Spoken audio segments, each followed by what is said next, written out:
Most people don't fail because they aren't smart or talented. They don't fail because they never got a chance. They fail because they never change how they think. Napoleon Hill once said, "What the mind can conceive and believe, it can achieve."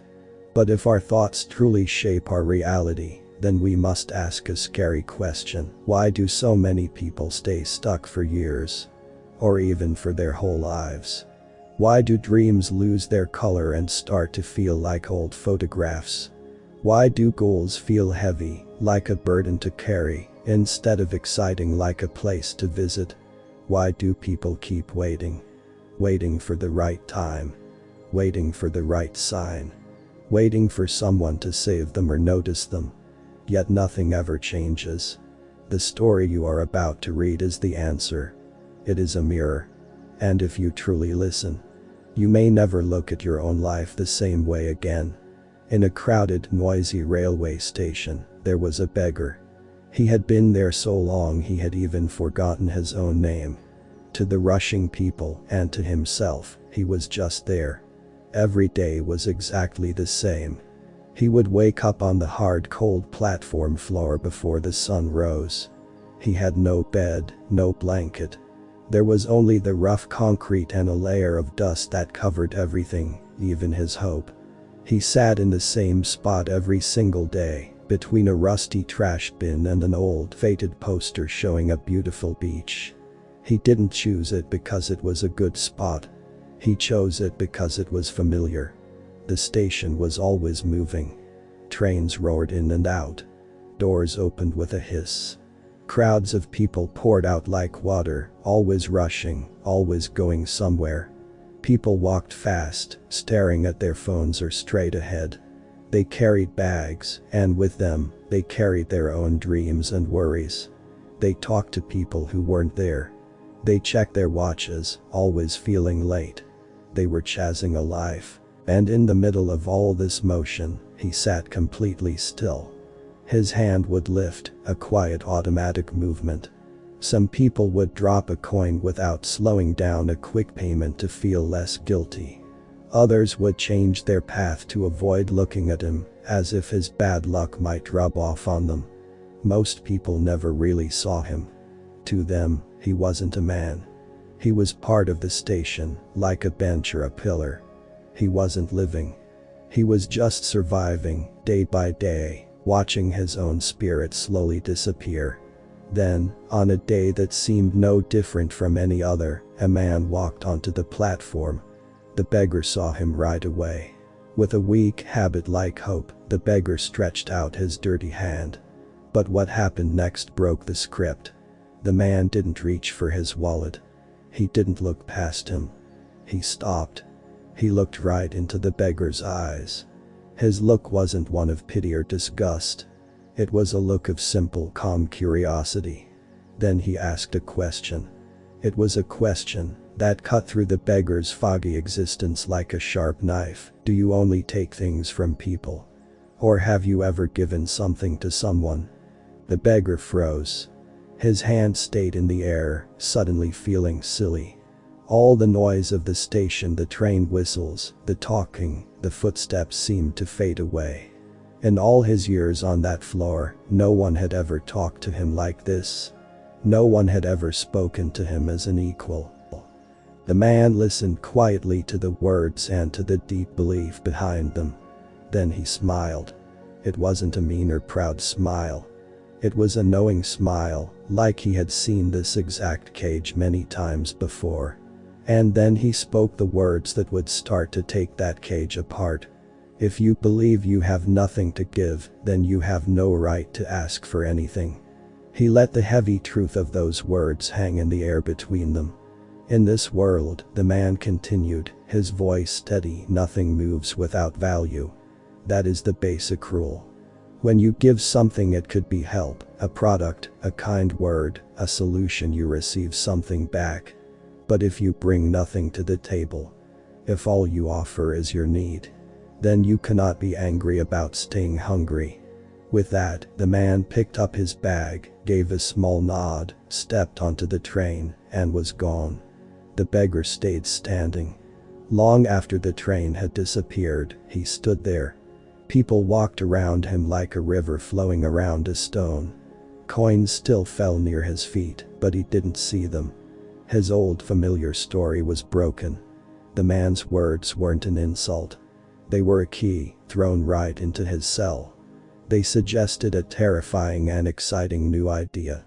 What if the system isn't fixed?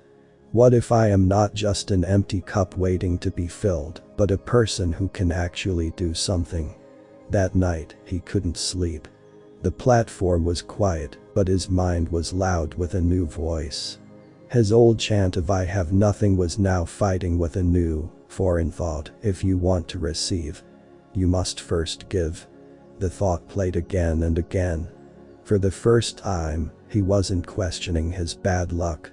He was questioning his thinking. The foundation of who he thought he was had a crack in it. Is it really true that I have nothing to give? He wondered. No skill, no idea, no simple kindness. Or have I just been telling myself I am nothing for so many years that the world had no choice but to agree with me? For 2 full days, he did not beg. He just watched. He watched the old woman selling tea, exchanging a hot cup for a few coins and a smile. He watched a flower seller talk happily with customers. He saw a tired mother's face light up when her little child gave her a crumpled drawing. For the first time, he saw value moving everywhere around him, in a million small ways. He saw that the world worked on exchange. And he had been a rock in the river, just waiting for the water to bring things to him. On the 3rd morning, his eyes now looking for value saw something new. By the rusty train tracks, where a little sun broke through, there were wild flowers. They were small, bright yellow, and tough. They were free. They were beautiful. And every single person rushing by completely ignored them. A thought, clear and powerful, hit him. What if the thing I can give is seeing what no one else sees? What if I give a little beauty instead of always asking for pity?